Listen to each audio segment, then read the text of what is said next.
नमस्कार मित्रों, the Hindu book tube में आपका स्वागत है। Welcome to the part 2 book review of heroic Hindu resistance to Muslim invaders by Sitaram Goel ji. इस पुस्तक के द्वितीय भाग में we'll read about the conquest of Islamic armies after the death of their prophet in 632 AD। इसी के साथ अरब सेना का आक्रमण सिंध की ओर भी शुरू हो चुका था।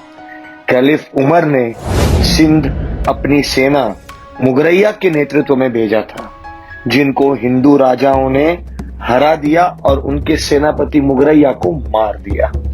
After this defeat, the governor of Iraq at that time advised Caliph Umar through a letter saying, and I quote, "Think no more of Hind," unquote। उसके उपरांत 660 एडी में खलीफ अली द्वारा एक और आक्रमण सिंध पर किया गया, but the entire Arabic Islamic invading armies were slaughtered। आखिरकार 662 एडी में कीकन की धरती पर हिंदू राजाओं ने इस्लामिक आर्मीज का संहार किया। Succeeding Caliph Muawiyah during his rule had sent 6 invading expeditions and इन 6 के 6 आक्रमणों को भी हिंदू राजाओं ने ध्वस्त कर दिया। इनमें से आखिरी और छठे आक्रमण में केवल मकरन कोस्ट पर एक छोटे से जगह पर इस्लामिक आर्मीज अधिकार स्थापित करने में सक्षम रही। आगे 708 एडी में देबल पर एक अन्य आक्रमण किया गया। इस आक्रमण को भी हिंदू राजाओं ने ध्वस्त कर दिया और उनके सेनापति उबैदुल्ला और बुदैल सहित पूर्ण सेना का नरसंहार कर दिया। This slaughter agitated the governor of Iraq Hajjaj so much so that he personally requested to be granted permission to seek revenge, but on receipt of his request the caliph wrote back to him, and I quote, "This affair will be a source of great anxiety, and so we must put it off. For every time an army goes to Hind, vast number of Muslims are killed. So think no more of such a design," unquote।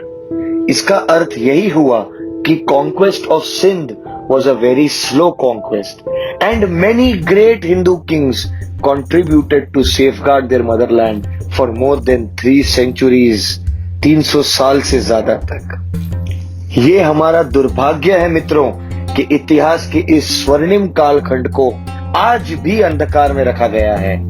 It has even missed a mere mention in history books of our schools and colleges. It's simply whitewashed। परंतु इस पुस्तक में ऐसे कई सारे हिंदू राजाओं की विजय गाथाओं के कीर्तिमान आपको मिलेंगे with solid historical proofs and references। एक फेमस अरब ट्रैवलर थे अल इस्तिखारी। उन्होंने अपने क्रॉनिकल्स में एक बहुत ही इंटरेस्टिंग इंसिडेंट नोट किया था अप्रोक्सीमेटली 951 एडी के आसपास, and I quote, "In Multan there is an idol held in great veneration by the Hindus, and every year people from distant parts undertake pilgrimage to it. When the Indian kings make war and endeavor to capture Multan, the Arab inhabitants threaten to break or burn the idol. It is a very strange sight to see the Arabs seeking shelter behind the very Buth they had come to destroy," unquote। ऐसे बहुत सारे incidents हैं जिसका mention आपको इस book के अंदर मिलेगा। किंग ऑफ काबुल रुसाल को याकूब बिन लैथ ने धोखे से मारा था। याकूब बिन लैथ was a petty robber who later founded the Safavid dynasty of Persia in 870 AD। Kabul और जबुल के राजाओं ने भी कई शताब्दियों तक इन्वेडिंग अरबिक इस्लामिक आर्मीज को खदेड़ा था और रणभूमि में सैकड़ों बार उन्हें धूल चटाई थी। But unfortunately standard history text books में हमें सिर्फ टर्किश जनरल सुबुक्तगिन का रेफरेंस मिलता है, who had conquered Kabul in 963 AD. इसके पहले का सारा इतिहास व्हाइट वॉश कर दिया गया है। बट नॉट टू वरी, इस बुक में मित्रों आपको सारे मिसिंग रेफरेंसेस मिल जाएंगे with solid historical proof। In fact, many of them are from medieval Muslim travelers।